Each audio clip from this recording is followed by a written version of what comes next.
that this journey in our quest to identify a crop of officers for the Leadership Enhancement and Development Program, LEAD-P, fully commenced in September 2020 with the first selection examination following the issuance of the call circular for online applications. This was followed by the second and third examinations, and the selection process culminated in the final stage with oral interviews, which were held at the Public Service Institute on the 15th of April 2021. And from this, we got 123 candidates, and they cut across various professionals. So from the very many that applied for the LEAD-P program, we were only able to get 123 candidates in the first instance.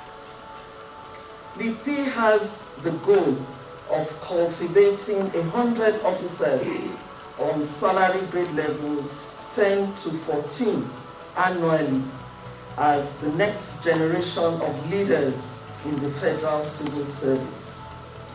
This program is a key component of the first pillar of the Federal Civil Service Strategy and Implementation Plan, FC 2021 to 2025.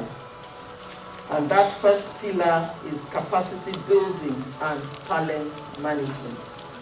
Today's graduation ceremony is symbolic of the progress recorded towards the full implementation of that aspect of the FC. Distinguished guests, ladies and gentlemen, it is worth stating that the rigorous training program which the 118 officers set for graduation today went through is indeed unprecedented in the annals of capacity building in the civil service, and is truly career transforming and life changing. Just a little, to give you a little insight into the kind of training that they received. They had a total of 43 training modules comprising of 17 generic and 26 sectorial modules.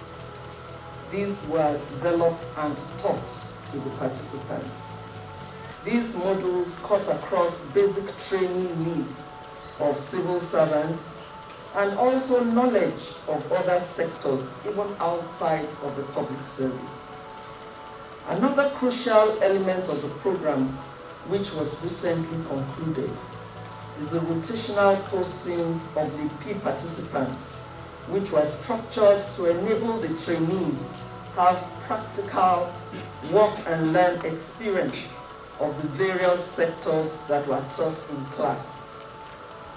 Worthy of note in the Pioneer LEAD-P training is the efforts made to infuse the private sector experiences into the program. Apart from donating their experts to facilitate the sectorial modules, the private sector and some parastatals outside the mainstream service were very, very receptive of the LEAD-P interns during their rotational postings, and this is very, very commendable. Now I would like to thank His Excellency, President Muhammadu Buhari, for his encouragement, commitment, and support to all our reforms in the Federal Civil Service. And this has provided the much needed impetus to drive their successful implementation. Also, I would like to appreciate His Excellency the Vice President, Professor Yemi-Esan, who also co-chairs the steering committee of the FC, for delivering the very first and inspiring public lecture titled Strategic Leadership, the Essential Skills, and this was done in January this year. I therefore wish to say congratulations to all the graduating officers and to say a big well done for achieving this feat. You must also realize that the implication of your successful completion of this phase of your journey to leadership roles is that you now have, more than ever before, an obligation to excel and justify the great investments and resources committed to your development by bringing skill, tact, ingenuity, courage, and excellence to bear in whatever it is that you do from now. Thank you.